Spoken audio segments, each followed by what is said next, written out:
नमस्ते दोस्तों, स्वागत है आपका हमारे YouTube चैनल हिंदी एस्पिरेंट में। आज हम लोग हिंदी भाषा साहित्य के महत्वपूर्ण ऑब्जेक्टिव क्वेश्चन को करने वाले हैं, जहां से हमारे एग्ज़ाम में सीधे क्वेश्चन आने की संभावनाएं हैं। तो शुरू करते हैं हम लोग। पहला क्वेश्चन है, विश्व में भाषाओं की संख्या कितनी है? तो विश्व में भाषाओं की संख्या है 2796। ऑप्शन में आपको अगर 2796 नहीं आए तो आप लगभग 3000 में टिक कर सकते हैं। दूसरा क्वेश्चन है, भाषाओं को किन दो वर्गों में बांटा गया है? यानी कि विश्व में जितनी भी भाषाएं हैं उसको दो वर्गों में बांटा गया है, और वो क्या है? तो एक तो आकृति मूलक और एक होता है पारिवारिक। आकृति मूलक वर्गीकरण और पारिवारिक वर्गीकरण, दो रूपों में जो है वो वर्गीकरण किया गया है। नेक्स्ट क्वेश्चन है, आकृति मूलक वर्गीकरण सर्वप्रथम किसने किया?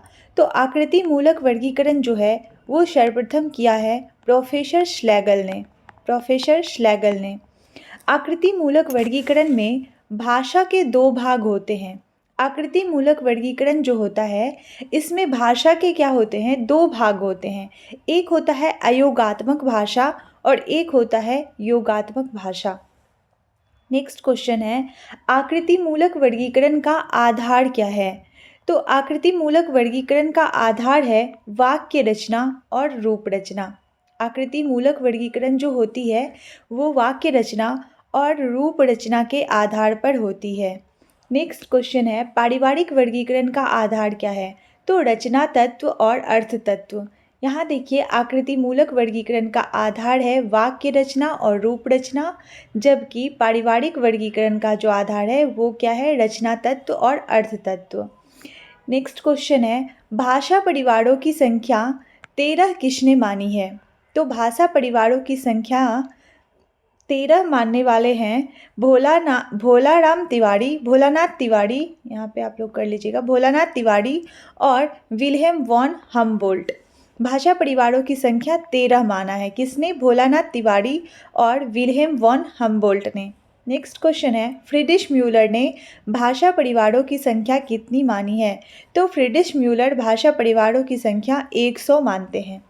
ध्वनि के आधार पर भारोपीय परिवार का वर्गीकरण। देखिए, ध्वनि के आधार पे भारोपीय परिवारों का वर्गीकरण जो है वो दो भागों में किया गया है। सबसे पहला जो है वो है शतम और दूसरा है केंतुम। यानी कि ध्वनि के आधार पर भारोपीय भाषा परिवारों को दो भागों में बांटा गया है। एक है शतम और एक है केंतुम। शतम में कौन सा आता है? भारत ईरानी, वाल्टो स्लाविक, अर्मीनी और अल्बानी, ये आते हैं शतम में। भारत ईरानी, बाल्टो स्लाविक, अर्मीनी और अल्बानी। जबकि केंतुम में जो है वो आते हैं जर्मनिक, केल्टिक, ग्रीक, तोखड़ी, हिटालिक और इटालिक, ये सारे केंतुम वर्ग में आते हैं।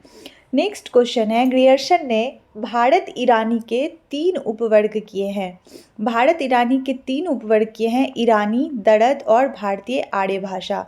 भारत ईरानी जो शाखा है उसका ग्रियर्सन जी जो है वो 3 भागों में बांटे हैं। क्या सब? ईरानी, दरद और भारतीय आर्य भाषा। आगे देखते हैं, भारतीय आर्य भाषा के 3 चरण हैं। क्या सब हैं? तो भारतीय आर्य भाषा जो है उसके 3 चरण हैं, मध्यकालीन आर्य भाषा, प्राचीन आर्य भाषा, मध्यकालीन आर्य भाषा और आधुनिक आर्य भाषा। यानी संपूर्ण आर्य भाषा, भारतीय आर्य भाषा जो है उसको 3 भागों में बांटा गया है। क्या सब है? पहला है प्राचीन आर्य भाषा, दूसरा है मध्यकालीन और तीसरा है आधुनिक। अब देखते हैं क्रम से। सबसे पहला आता है प्राचीन भारतीय आर्य भाषा। प्राचीन भारतीय आर्य भाषा जो है इसकी अगर हम लोग समय की चर्चा करें तो 1500 ईसा पूर्व से लेकर के 500 ईसा पूर्व तक इसका समय है प्राचीन आर्य भाषा का। दूसरा है मध्यकालीन भारतीय आर्य भाषा, इसका समय 500 ईसा पूर्व से लेकर के 1000 ईस्वी तक है। 500 ईसा पूर्व से लेकर के 1000 ईस्वी तक है मध्यकालीन आर्य भाषा की समय अवधि। और आधुनिक भारतीय आर्य भाषा 1000 ईस्वी से लेकर के शुरू होता है। अब हम लोग देखते हैं प्राचीन आर्य भाषा जो है इसको भी 2 भागों में बांटा गया। पहला तो वैदिक संस्कृत है और दूसरा लौकिक संस्कृत है। वैदिक संस्कृत और लौकिक संस्कृत। तो यहाँ पे देखिए वैदिक संस्कृत जो है उसका समयावधि जो है वो क्या है, तो 1500 ईसा पूर्व से लेकर के 1000 ईसा पूर्व तक, यानी कि 500 वर्ष। 500 वर्षों का समय क्या रहा, तो वैदिक संस्कृत का काल रहा। उसके बाद आता है लौकिक संस्कृत। लौकिक संस्कृत में 1000 ईसा पूर्व से लेकर के 500 ईसा पूर्व तक रहा। किसका समय, तो लौकिक संस्कृत का समय। यानी कि प्राचीन आर्य भाषा को दो भागों में बांटा गया, एक वैदिक संस्कृत और एक लौकिक संस्कृत। वैदिक संस्कृत का समय है 1500 ईसा पूर्व से 1000 ईसा पूर्व और लौकिक संस्कृत का समय है 1000 ईसा पूर्व से 500 ईसा पूर्व। अब आते हैं मध्यकालीन आर्य भाषा पे। मध्यकालीन आर्य भाषा को 3 भागों में बांटा गया। क्या सब, पाली, प्राकृत और अपभ्रंश। पाली, प्राकृत और अपभ्रंश। पाली का समय 500 ईसा पूर्व से लेकर के 1 ईस्वी तक है। प्राकृत का समय 1 ईस्वी से लेकर के 500 ईस्वी तक है। अपभ्रंश का समय 500 से 1000 ईस्वी तक है। प्राकृत और अपभ्रंश के बीच ही एक भाषा है अवहट। अवहट जिसमें विद्यापति जी कीर्तिलता और कीर्ति पताका की रचना की है। तो प्राकृत और अपभ्रंश को जोड़ने वाली कड़ी जो है वो कौन सी है, तो वो अवहट भाषा है। यानी कि मध्यकालीन भाषा को अगर पूछा जाए तो 3 भागों में बांटा गया है, पाली, प्राकृत और अपभ्रंश। और अवहट जो है वो कुछ समय, अपभ्रंश से कुछ समय पहले की भाषा है। आधुनिक भारतीय आर्य भाषा। अब हम लोग आधुनिक काल में देखते हैं, प्राचीन, मध्यकालीन और आधुनिक। आधुनिक में 1000 ईस्वी से जो है वो आधुनिक का समय है। यहाँ पे क्या सब आता है भाषा में, हिंदी, बंगला, उड़िया, मराठी, गुजराती, पंजाबी, सिंधी, ये सारे जो हैं ये आधुनिक के अंतर्गत, आधुनिक भारतीय आर्य भाषा के अंतर्गत आते हैं। आगे क्वेश्चन है, वैदिक भाषा में कुल ध्वनि कितनी है। अब इन भाषाओं की कुछ कुछ विशेषताएं हैं जहाँ से क्वेश्चन आते हैं। पहला देखिए, वैदिक भाषा में कुल ध्वनि कितनी होती थी। तो वैदिक भाषा में 52 ध्वनियाँ होती थी। ठीक है, 52 ध्वनियों में 13 तो स्वर होते थे और 39 व्यंजन होते थे। 3 लिंग, 3 वचन और 8 कारक होते थे। वैदिक भाषा की बात कर रहे हैं हम लोग, जिसमें कि 52 ध्वनियाँ, जिसमें 13 स्वर, 39 व्यंजन, 3 लिंग, 3 वचन और 8 कारक होते हैं। नेक्स्ट, लौकिक भाषा में कुल ध्वनियों की संख्या 48 हो गई। यहाँ पे ध्वनियों की संख्या कितनी हो गई, 48। वैदिक में 52 थी और लौकिक में आकर के वह ध्वनि 48 हो गई। आगे है पाली भाषा में, पाली भाषा का क्षेत्र क्या है। तो पाली भाषा का जो क्षेत्र है वो मध्य प्रदेश है। पाली भाषा का क्षेत्र जो है वो मध्य प्रदेश है। कच्चायन के अनुसार पाली में ध्वनियों की संख्या कितनी है, तो 41 ध्वनियाँ पाली में है। लौकिक, वैदिक संस्कृत में कितनी थी, 52, फिर लौकिक संस्कृत में आ गई 48 और पाली में कच्चायन के अनुसार 41। मोगलन के अनुसार पाली में कुल कितनी ध्वनियाँ हैं, 43 ध्वनियाँ हैं। कच्चायन जो हैं वो 41 मानते हैं और मोगलन 43 मानते हैं। देखिए व्यंजन तो दोनों सेम रखे हैं, यहाँ पे स्वरों की संख्या में अंतर है। अगर कच्चायन के अनुसार स्वर पूछा जाए तो 8 है, मोगलन के अनुसार 10 है। ये क्वेश्चन PYQ हैं। आगे हम लोग देखते हैं, यहाँ पे देखिए शुद्ध पिटक, विनय पिटक, अभिधम पिटक। अच्छा, ये सारी रचना जो है ये पाली की रचनाएं हैं। ठीक है, देखिए यहाँ से पाली से संबंधित कुछ महत्वपूर्ण ग्रंथ हैं।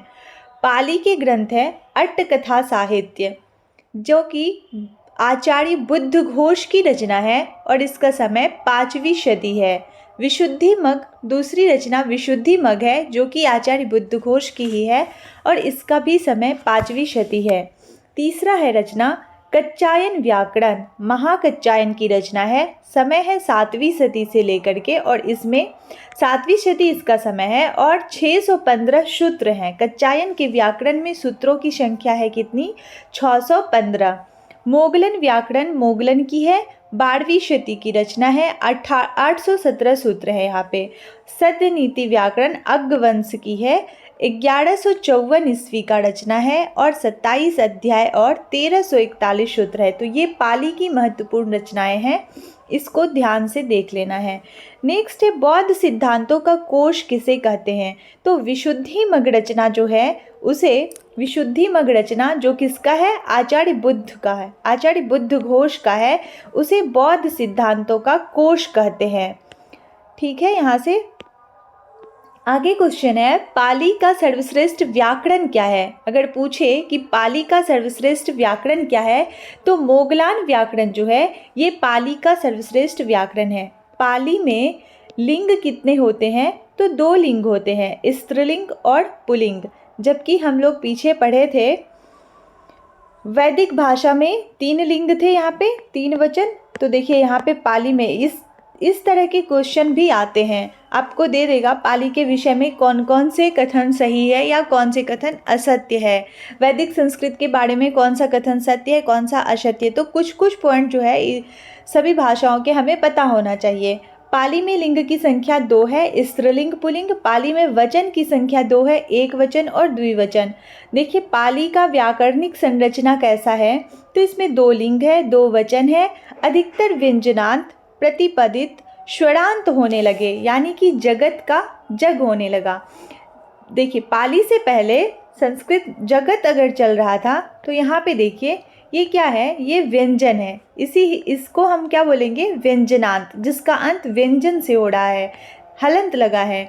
अब पाली में आकर के इसे हम लोग क्या बोलने लगे? जग, षडांत होने लगा। यहाँ पे अ की मात्रा है तो पाली में आकर के व्यंजनांत जो थे वो षडांत होने लगे। विभक्ति और प्रसर्गों की जटिलता को दूर करने का प्रयास किया गया, यानी कि भाषा जो है उसको सरल बनाया गया, संस्कृत से सरल भाषा में उसे परिणत किया गया। स्थानीय व देशज शब्दों का विकास तेजी से हुआ। संस्कृत में जहाँ संस्कृत तत्सम शब्दों की प्रधानता थी, यहाँ पे देशज शब्द का जो है वो विकास तेजी से होने लगा। नेक्स्ट है प्राकृत का समय क्या है? प्राकृत का समय हम लोग देख चुके हैं पहले, 1 ईस्वी से लेकर के 500 ईस्वी तक प्राकृत का समय है। प्राकृत के विकास की अवस्था को किशोरीदास वाजपेयी ने कितने चरणों में बांटा है? तो प्राकृत की जो विकास हुई है उसे किशोरीदास वाजपेयी जी 3 भागों में बांटे हैं, पाली, प्राकृत और अपभ्रंश। पाली को इन्होंने प्रथम प्राकृत कहा, प्राकृत को इन्होंने द्वितीय प्राकृत या साहित्यिक प्राकृत कहा और अपभ्रंश को तृतीय प्राकृत कहा। तो अगर पूछा जाए प्राकृत को 3 वर्गों में किसने बांटा? तो किशोरीदास वाजपेयी जी ने, और वो चरण क्या सब है? तो पाली, प्राकृत और अपभ्रंश है। प्राकृत की ध्वनि संरचना क्या है? देखिए विसर्ग का लोप हो गया, प्राकृत में आकर के विसर्ग का क्या हुआ? लोप हो गया। विरह का क्या हो गया? वीरो हो गया। य समाप्त हो गए, यश के जगह पे जस, यश जहाँ भी आता है वहाँ पे क्या हो गया? जैसे कि जस, मतलब जहाँ पे य का प्रयोग होता है उसको प्राकृत में आकर के हम लोग ज बोलने लगे थे।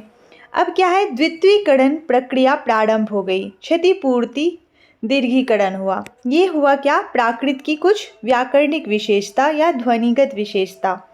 प्राकृत वैयाकरणों में सर्वप्रथम किनका नाम है? तो प्राकृत प्रकाश किसकी रचना है? वररुचि की। प्राकृत व्याकरण जो है उसमें सर्वप्रथम क्या है? प्राकृत प्रकाश, 12 परिच्छेदों में है यह, और यह रचना वररुचि की है। भरत मुनि ने अपने नाट्य शास्त्र में 7 मुख्य प्राकृत और 7 गौण प्राकृत माने हैं। क्या सब है? मुख्य प्राकृत में है मागधी, अवंतिका, प्राच्या, सुरसेनी, अर्धमागधी, बाहलिक और दक्षिणात्य यानी कि महाराष्ट्री। गौण प्राकृत में क्या है? शाबड़ी, आभिरी, चांडाली, सचरी, द्राविड़ी, उद्रजा और वनेपड़ी। तो यहाँ पे अगर नाम नहीं भी याद रहे तो ये याद रखना है कि भरत मुनि जो है नाट्य शास्त्र में 7 मुख्य प्राकृत और 7 गौण प्राकृत रखे हैं। आगे चलिए, वररुचि ने प्राकृत प्रकाश में प्राकृत भाषा के कितने भेद किए हैं?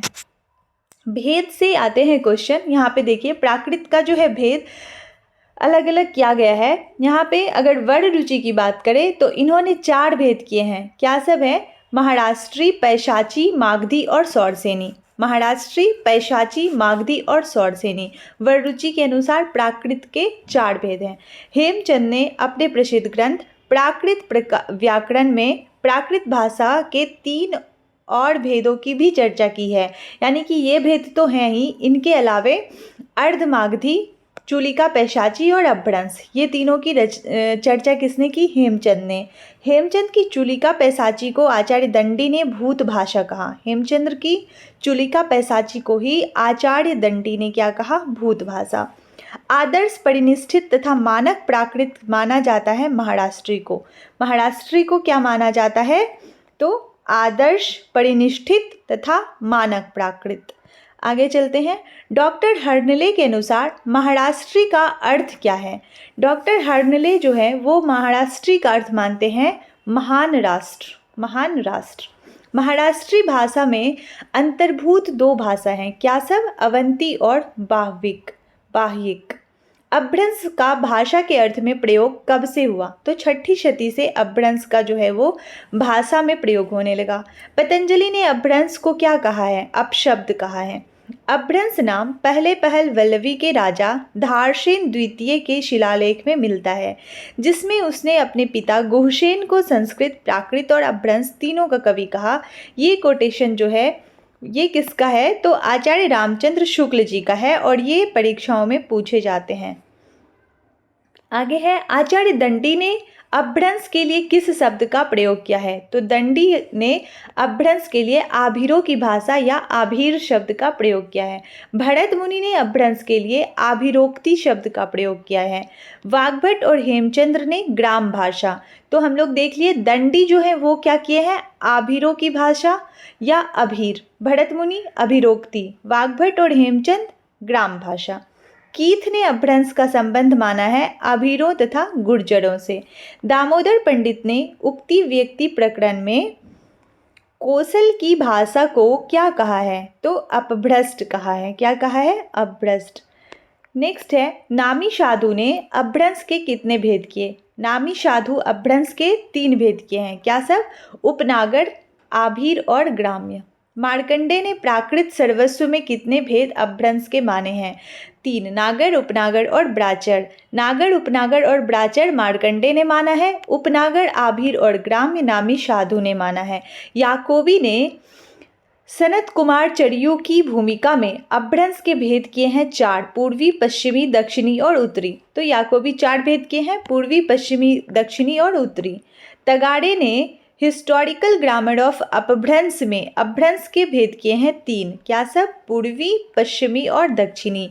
याकोबी 4 किए हैं और तगाड़े 3 किए हैं। देखिए यहाँ पे उत्तरी नहीं है, ठीक है, पूर्वी, पश्चिमी और दक्षिणी है। नामवर सिंह ने अपभ्रंश के कितने भेद किए? तो 2, पूर्वी और पश्चिमी। यानी कि याकोबी पूर्वी, पश्चिमी, उत्तरी, दक्षिणी चारों को रखते हैं। तगाड़े जो है उत्तरी को हटा देते हैं, पूर्वी, पश्चिमी और दक्षिणी को रखते हैं, और नामवर सिंह फिर पूर्वी और पश्चिमी को रखते हैं।